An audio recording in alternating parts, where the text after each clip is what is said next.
You have got to give, taking is too very much. I need somebody with a huge now I'm back to follow always be mine. I think that's, that's their own insecurity or own negativity.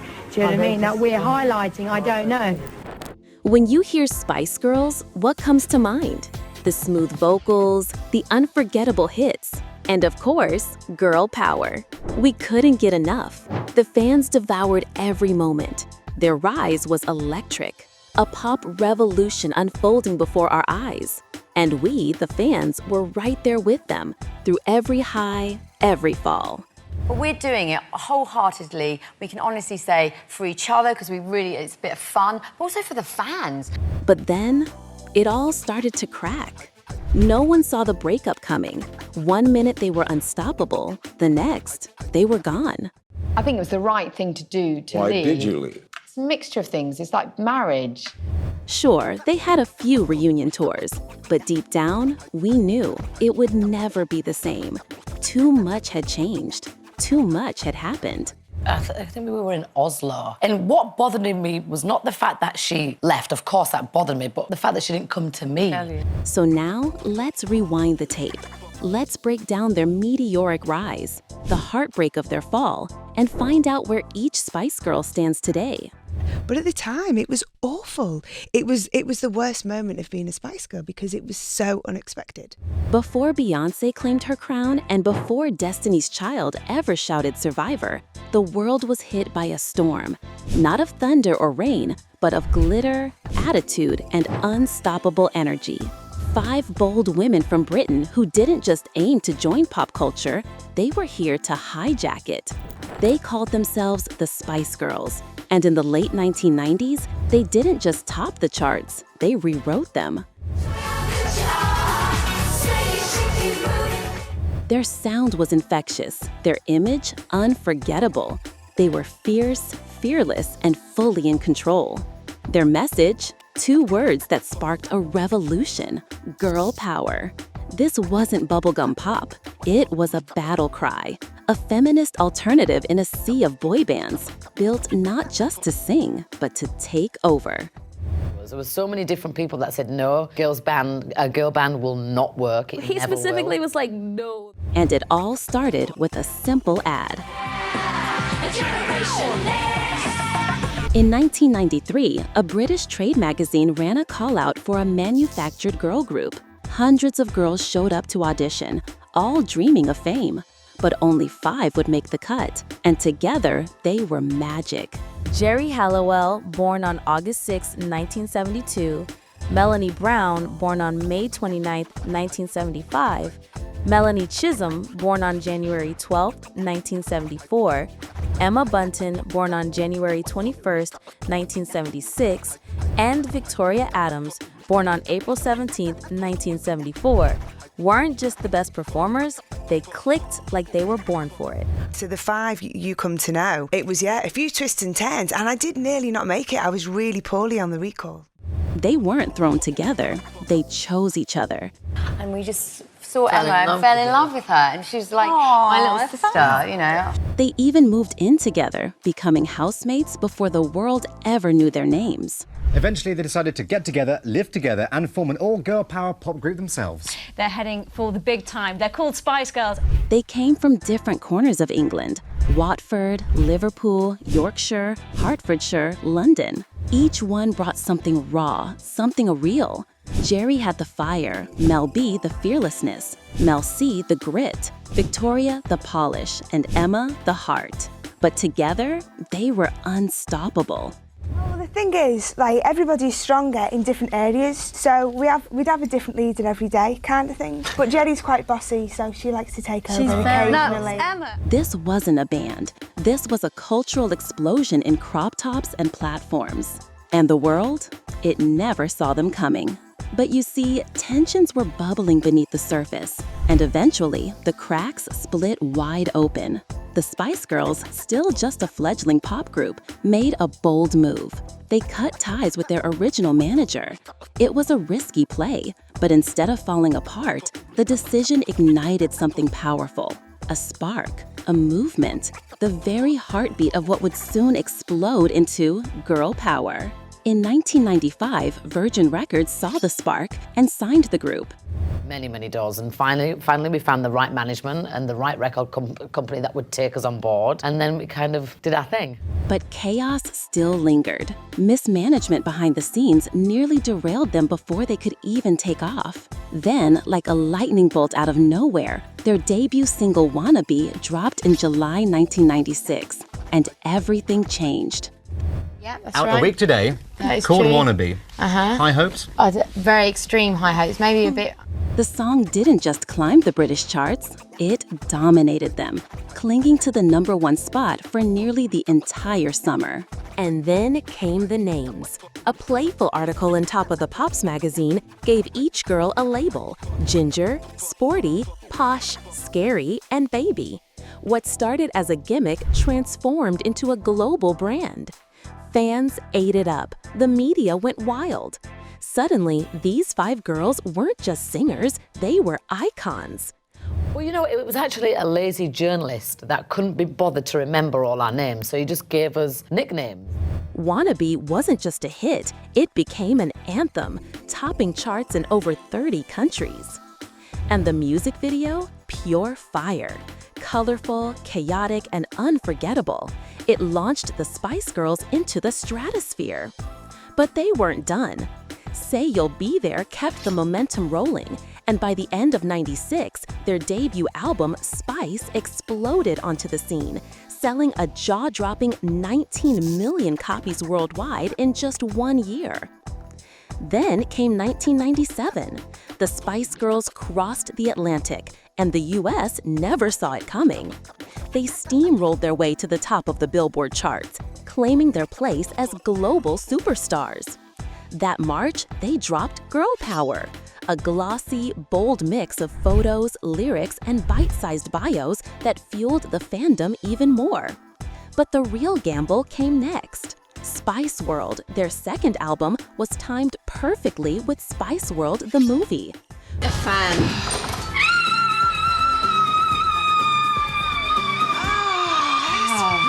Spice World. Spice World. Yeah. And? Tell us. Critics hated it. They mocked it, called it fluff. But fans, they showed up in droves. Theaters were packed. The film pulled in just enough to make it a box office success. Well, basically, is all the soundtrack is on our album, really. So it's, you know, old and new music. The world wasn't just watching the Spice Girls, it was obsessed with them. By early 1998, the Spice Girls' unstoppable rise began to show cracks. Behind the flashing lights and screaming fans, the unity that once held the group together was starting to splinter. The music that had taken the world by storm was now being overshadowed by headlines, by paparazzi, and by the mounting fame of the individual members. The turning point came when Posh, Victoria Adams, announced her engagement to global soccer icon David Beckham. Victoria, can you show us? This way. I'm embarrassed now, stop it. You're embarrassing me. Suddenly, the focus shifted from stages to red carpets, from lyrics to luxury.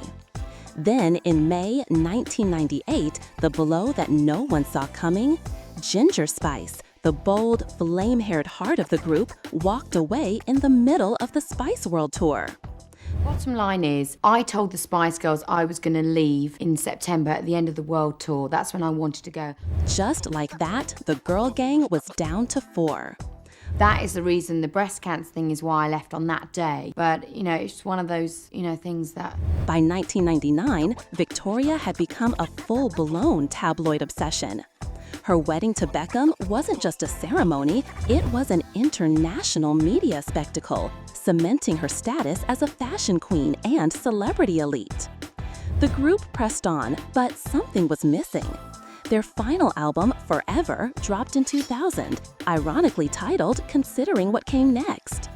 It debuted strong in the UK, peaking at number 2, but in the US, it barely scraped the top 40. The magic was fading. Then, in February 2001, it became official. The Spice Girls were over. The dream had ended. Each member set off down her own path. Solo careers, fashion ventures, acting roles, but the legacy they'd built together, untouchable. And just when the world thought they were gone for good, whispers began to swirl. In 2007, they stormed back for a global reunion tour. The fire was still there. The fans were still screaming.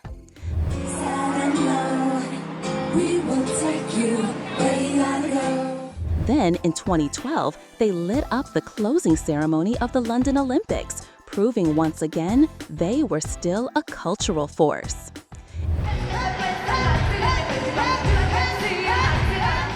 In 2019, they hit the road again for a European tour. Posh was missing, but the energy, unmistakable. The Spice Girls weren't just a pop group, they were a phenomenon. And even now, their story still echoes with one message: girl power never dies. Now let's get the tea on the personal lives of the Spice Girls band. First, let's talk about Mel B, the wild heart of the Spice Girls, and a woman whose life offstage has been anything but quiet. It started in the late 90s. While the world danced to Wannabe, Mel fell for Dutch dancer Jimmy Gulzar. By 1998, she was married and pregnant. Their daughter, Phoenix, was born in early '99. But the fairy tale unraveled fast. Mel filed for divorce in 2000. A custody battle followed. So did courtroom drama, threats, assault charges, and a $1.25 million payout. And they abuse emotionally, physically, financially. Yep. And before you know it, you are trapped. Then came Hollywood actor Max Beasley. After him, film producer Christine Krakos. It wasn't just a phase. Mel lived with her for 4 years. She later said, "I know who's in my bed, and that's it." And then Eddie Murphy, a whirlwind romance. He asked your dad for your hand in marriage? Yeah, it was a very loving, safe, just loving relationship. A pregnancy, a public denial, a court-ordered DNA test. The result? Murphy was the father of Angel Iris, born in April 2007, and paid $7 million in settlement. That same year, Mel secretly married film producer Steven Belafonte. But behind closed doors, their relationship soon turned toxic. She later revealed that she was using cocaine to blunt the pain of the abuse she says she was suffering at home. Abuse she publicly denied for years in order to protect the image of her marriage. In December 2014, overwhelmed, she tried to self-unalive by swallowing roughly 200 aspirin tablets, reportedly stopping after each pill to ask herself a haunting question before continuing. Though Mel filed for divorce in 2017, citing years of physical and emotional violence, Belafonte has consistently rejected every allegation. Court records claimed her Spice Girls fortune, some $50 million, was gone. The divorce, the trauma, and her father's passing led her to seek help for PTSD. And it's a symptom of what I was dealing with, how things affect you, how you... By 2019, she revealed she had anxiety, ADHD, dyslexia, and dyspraxia. Then came a terrifying collapse, broken ribs, and emergency surgery. But Mel's no stranger to survival. In 2022, she got engaged to hairdresser Rory McPhee, her partner since 2018. Years ago, when he'd come to hug me, I'd go like that because the PTSD was still very much right there. Yeah, of course. But he was just patient and calm, and he let you the question. Today, Mel B is 50 years old, engaged, a mother of 3, and still standing. Her net worth, $6 million. But her real wealth? Resilience. And then Emma Bunton, Baby Spice, with a love life as unpredictable as a pop chart. Back in 1997, she dated British singer Lee Brennan, and that same year, whispers linked her to none other than Leonardo DiCaprio. But it was Jay Jones, the soulful voice from Damage, who stole her heart in 1998, only for them to split in '99. Emma didn't stay single long. By fall, she was dating England footballer Rio Ferdinand, set up by none other than David and Victoria Beckham. But by the next September, that too had fizzled out. Then Jade came back. They reunited in 2000, broke up again in 2002. Brief sparks flew with Justin Timberlake in 2003, but Jade, he was the one. In 2004, they found their way back, this time for good. By 2007, Emma was pregnant with their first child. A second came in 2011. Engagement followed, but Emma wasn't interested in traditional vows. Along the way, she battled endometriosis, a painful condition that tested her strength behind the scenes. Still, she kept smiling, surviving, thriving. Today, Emma Bunton is 49 years old, with a net worth of $30 million and living proof that love, no matter how winding the road, finds its way home. Next up, Melanie Chisholm, the one they called Sporty Spice. But behind the fierce energy and signature tracksuits was a woman in quiet turmoil. I'd always been a very positive person. It hadn't been anything I'd suffered with up until this point. And, my life felt completely out of control. She's been brutally honest about her battles with clinical depression and an eating disorder that nearly consumed her. And, I've suffered with an eating disorder as well. And I think with many people, it's a form of control. It's one of the only things you can control when you're life. Her love life had its own highs and lows. A brief romance with Robbie Williams in 1997. Rumors swirled in '98 about Red Hot Chili Peppers frontman Anthony Kiedis, though she insists they were just friends.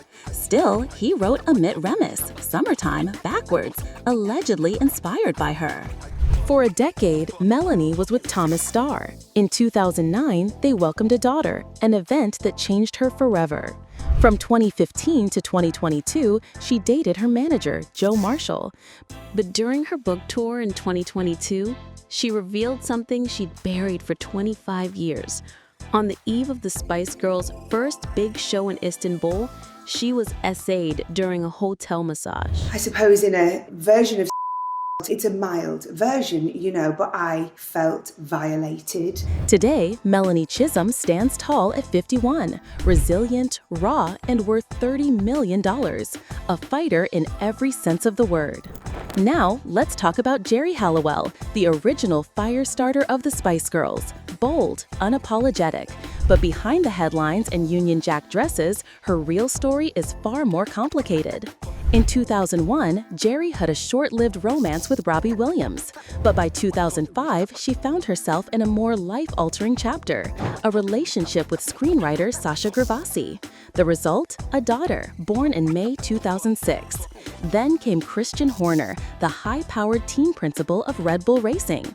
They began dating in 2014, got engaged that November, and married the following spring in a picturesque ceremony at St. Mary's Church in Bedfordshire. In 2017, they welcomed a son. But it wasn't all smooth sailing. In a 2019 interview, Mel B hinted at an intimate encounter between them. You sleep with Geri like that? Really? She's gonna hate me for this because she's all posh in a country house with her husband. The tabloids ran wild. Geri called the reports hurtful. Mel brushed it off as a little thing, and that's that. But the damage was done. Beneath the glamour, Geri had her demons. She battled bulimia, nearly to the point of death. Stopped eating, and it was a tool that stopped working, basically. And I think there's a lot of pressure. At just 98 pounds, she was disappearing. It was Robbie Williams who urged her to get help. Didn't Robbie Williams help you with that as well? You became friends with Robbie, Yeah, didn't do you know what? I have to say, he definitely pointed me in the right direction, of where to go to get help. Despite it all, Geri Halliwell remains a symbol of reinvention. In 2022, she was awarded an honorary doctorate from Sheffield Hallam University. Today, she's 52 years old, grounded in family, faith, and worth an estimated $40 million, a pop icon reborn. And finally, we arrive at Victoria Beckham, the pop star who became fashion royalty. In early 1997, Victoria met a young footballer named David Beckham at a charity match. He'd been watching her in Spice Girls music videos, secretly smitten. She barely knew who he was. I wasn't into football, she admitted, but fate had other plans.